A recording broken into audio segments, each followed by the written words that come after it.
Providing structure for the session. Always work systematically through topics listed on the board. After the learning activity, leaders or student volunteers from each group can summarise the main points covered.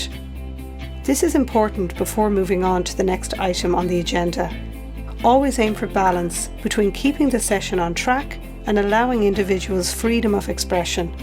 If an item on the agenda is going to overrun, ask the group what they would like to cover for the remaining time. Suggest that unfinished items can be carried over to the next past session, and you can add this to the agenda for next week.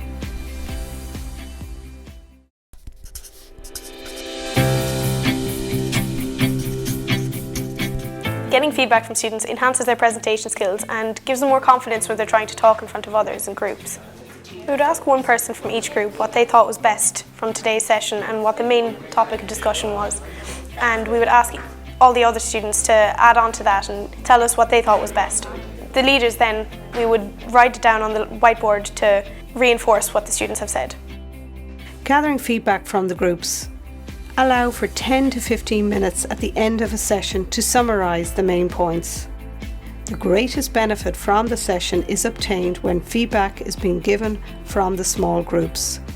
This process encourages students to verbalise and enhance their communication and presentation skills.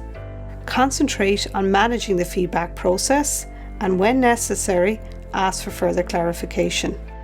Ask for a volunteer member from each group to explain the outcomes of their discussion. Other members can expand or add to these points.